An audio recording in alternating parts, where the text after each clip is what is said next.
Hai, balik lagi di podcast Link Society, Communicate to Connect. Dan bagi yang baru pertama kali dengar atau tahu apa itu Link Society, ini adalah satu platform di mana kita bakal ngomongin banyak hal tentang komunikasi terlebih dalam pandangan psikologi. Dan kali ini bakal dibawa sama aku, Rini. Yeay!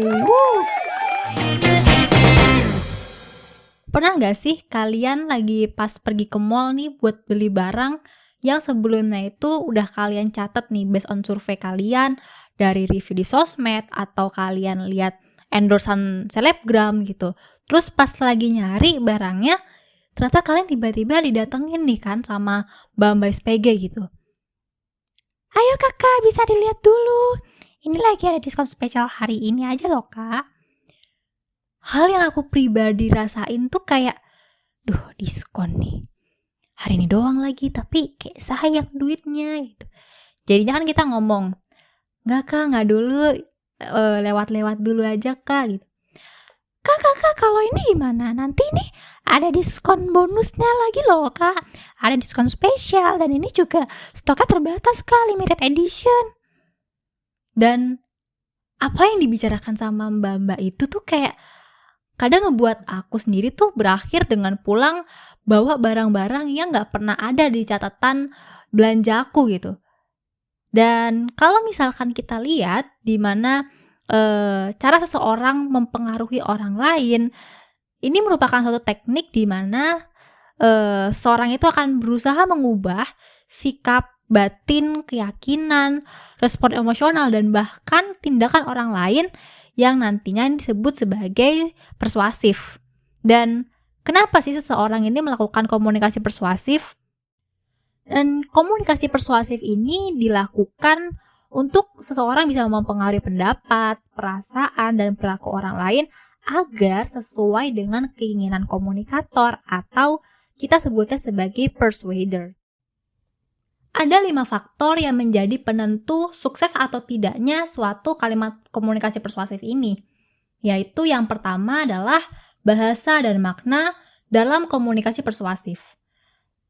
Mungkin kalian pernah dengar dengan kalimat sayangi keluarga kita karena mencegah lebih baik daripada mengobati. Suatu pesan itu berasal dari penyandian gagasan, di mana arti atau maknanya akan didapat dari hasil pembiasaan atau pengalaman seseorang gitu kan. Dan penerima pesan akan memahami arti dari pesan mencegah lebih baik daripada mengobati karena mereka pernah berada di situasi di mana sakit itu gak enak loh dibanding saat kita sehat. Jadi dia bakal ngerti gitu loh kalau misalkan oke, lebih baik saya sehat saja gitu loh. Akhirnya barulah pada saat itu pesan dapat lebih efektif terintegrasi oleh persuadi atau orang yang mendapatkan persuasi itu tadi. Dan selanjutnya faktor kedua itu adalah isi pesan persuasif. Kita harus tahu lebih dahulu nih tujuan kita memberikan persuasif itu apa. Apakah untuk membentuk tanggapan, memperkuat tanggapan, atau mengubah tanggapan.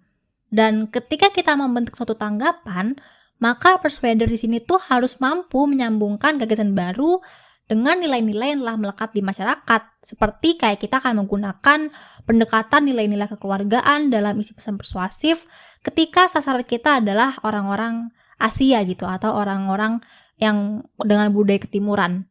Berbeda ketika kita menggunakan isi pesan persuasif untuk orang-orang dari barat gitu. Itu ada satu hal yang berbeda gitu cara kita mengisi pesan persuasif itu tadi. Dan ketika kita mau memperkuat tanggapan yang sudah ada, maka perlu kesinambungan perilaku yang berlangsung yang saat ini terhadap beberapa gagasan baru dan akhirnya terjadi perubahan tanggapan ketika perubahan tanggapan sasaran persuasi akan mengubah perilaku mereka terhadap suatu gagasan yang baru nanti. Dan agar komunikasi persuasif ini berfungsi secara efektif, gaya yang mengesankan dan tidak membosankan ini sangat diperlukan dalam menyampaikan pesannya. Dan ini bakal kelihatan banget ketika kalau misalkan kalian lihat suatu misalkan di mall gitu kan, ada sales yang misalkan nawarin suatu barang tapi gayanya tuh lucu gitu loh, kayak misalkan bunda, ayo bunda dibeli dulu bunda, ini barangnya bagus-bagus loh bunda, ayo semuanya bisa, semuanya ada di sini, kayak ketika mereka menggunakan cara yang lucu dan cara yang menarik itu, pengunjung yang datang di situ bakal ngeliat kayak, "Ih, apaan nih, seru banget nih. Masuk ah, lihat ah," gitu. Dibanding kayak, suatu toko lain gitu kan, terus kayak mereka cuman kayak, "Ayo Kakak, dilihat dulu Kakak, mau beli apa, semua barang ada," gitu. Flat-flat aja gitu, kayak basic gitu, nggak ada hal yang seru gitu kan. Orang-orang ya cuma lewat-lewat aja, karena kayak, kayaknya sama deh sama toko sebelumnya, ya udah lewat aja gitu. Dan selanjutnya, faktor ketiga yaitu adalah efek komunikasi tatap muka sebagai saluran komunikasi persuasif.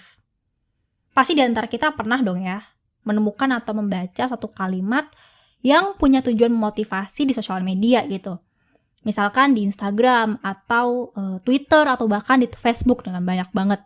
Yang dia tuh ngutip dari quotes-quotes tokoh terkenal atau misalkan artis-artis yang memang tujuannya memotivasi gitu kan. Dan memang itu memotivasi sebagian kecil audiens yang melihat postingan tersebut gitu.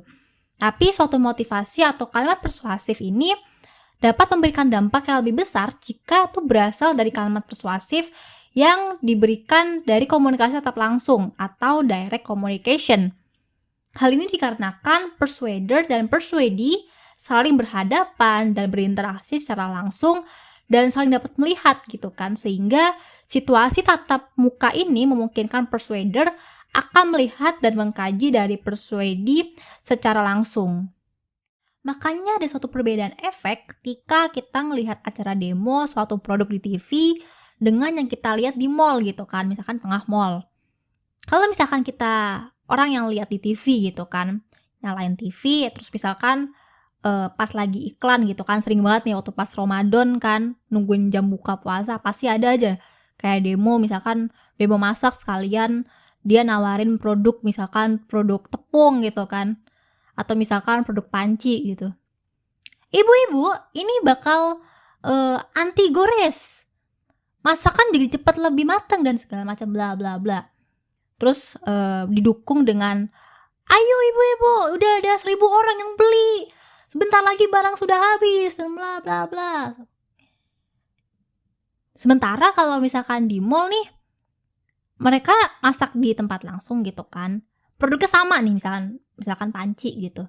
Tapi ada satu perbedaan dari efek yang didapat. Kenapa? Karena ketika kita di direct communication itu tadi, si persuadernya ini tuh dia bakal ngeliat gitu kan respon dari persuadee atau misalkan dari audiensnya itu, kayak, "Ih, kayaknya ibu-ibunya tertarik nih, berarti saya harus lebih engage ke ibu-ibu yang ini," gitu kan. "Ibu mau nyobain nggak Bu? Ini makanan bentar lagi udah mau matang nih Bu."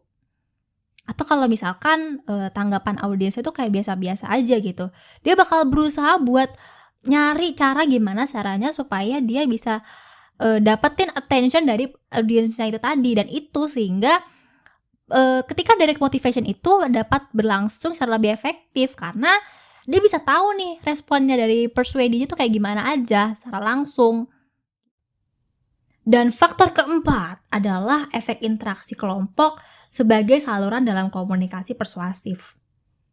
Dalam satu kelompok pasti akan ada proses seperti persamaan persepsi, kebutuhan, interaksi, sosialisasi, struktur kelompok, dan adanya periode waktu tertentu gitu.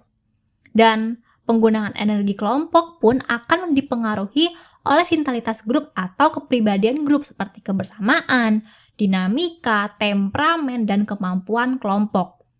Afiliasi kelompok ini sangat berperan dalam membentuk sikap dengan mengutamakan faktor seperti hubungan kelompok primer, tekanan konformitas dari kelompok, hasrat untuk berbagi pengalaman dan informasi, serta kecenderungan dalam melihat siapa yang paling respek antar anggota kelompoknya.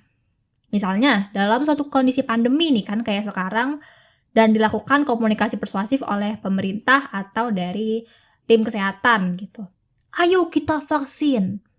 Maka ketika komunitas masyarakat yang secara umum ini akan mendukung program vaksin, akan lebih mudah mempengaruhi masyarakat lainnya juga untuk melakukan vaksin. Terlebih dengan mereka juga akan merasa takut nih kalau misalkan dia bakal tersisihkan dari masyarakat lain karena adanya konformitas itu tadi. Apalagi ketika kita tahu kayak misalkan di sosial media gitu kan, ada yang menyatakan bahwa dirinya menolak vaksin, kayak ada suatu alasan tertentu sampai dia bilang, "Saya tidak akan mau vaksin." Maka akan muncul respon penolakan dari masyarakat atau bahkan penekanan terhadap individu yang berbeda itu tadi gitu kan. Kayak misalkan, nih orang-orang kayak gini nih jangan sampai ya kalau misalkan kasusnya naik nih gara-gara orang kayak gini nih. Ada penekanan terhadap individu yang berbeda itu tadi.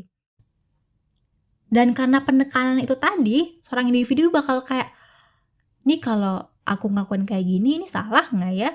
Karena adanya referensi kelompok tadi kan, karena ini akan membuat seorang itu akan mengukur dirinya, bahkan nilai sikap dirinya juga dengan bersumber standar dari kelompoknya gitu. Kayak tadi, ini kalau misalkan saya seperti ini, apakah saya salah atau tidak nih?